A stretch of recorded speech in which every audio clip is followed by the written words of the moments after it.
Ante,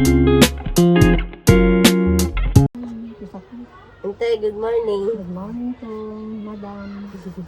I-ask ko lang ante, no, inya ti sikreto niyan na bayag na relasyon.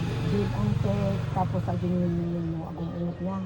Yung kano niya. Wala ante. Agong kumanaw ka. Kas dyan. Tapos, niya may problema. Hanggang pagkaktuloy yun. May mga sekreto din ang mag-asawa. Wala ante. Adam ti sikreto mga hamo kaya. Bagas yung kasi. Adam kay paano. Wala ante. Amo maadeyo, di ba? Uray, nila asawang di hamo. Di ba, sikreto ti asawa dyan. Hello. Kas dyan. Give and take, and kapag nag-aaway kayo, wag mo lang pala Alis ka na lang. Sikan tumutis nubla. Wala ante. So, si kami ante, syempre hindi mga kabataan.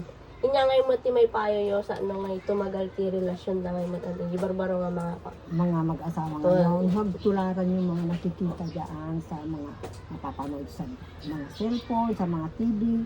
Pagtularan yun. Ang gayahin yun nung unang panahon, di ba? Kahit anong hirap, still it was part. Di ba? Very good yun. Sa hirap at ginhawa. In sickness or in health. Yun ang tunay na mag-asawa. Di ba nagpakasarap ka, may sinumpang ka sa Diyos. Di ba? Na kayo, huwag mong hiwalayin kahit may sakit siya. Yun, o sakit, panawa mo haan. Di ba? Diwa kayo na nagpagaktiyan. Depende lang, no? Sa bali nagtuugali na di head of the family, di ba? Ang mga baso kinaapudistikas dahil na pero igalang mo pa rin kahit ganun yung ginawa mo. No. Para magkaintindihan, mag-usap kasi. Oo, may communication, the best. Hindi yung may away, hindi Hindi, kailangan kaya nga tungtong-tungon. Dapat miscommunication din. Dapat tungtong communication. Ada communication yung pinag balay, kay pamilya, kasyan. Nga nagugura kayo. Sige, tataasan ang price. Hindi, masama yun. Dapat nagpakumbaba. Nagpakumbaba. Kasi sa asawa, hanyo nga tutulagan. Huwag niyong gayahin, makikita niyo ngayon na kagaya ng mga artista, papalit-palit. Totoo. Hindi maganda yun. Dapat kung sino yung kinasal mo, yun na yun.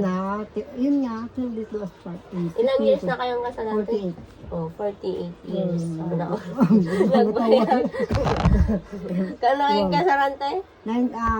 January 31, 1975. January 21. Di 48 May again. 48. 48 years na, di January 31, 1975. Ang tagal. So, dapat baybayag.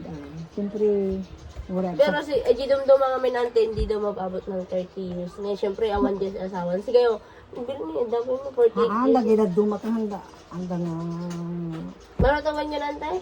siya, 68. It's October 5, 1955. Yung uncle mo ko kwa, July 19, 1950. Thank you, Ante. You're welcome. Thank you.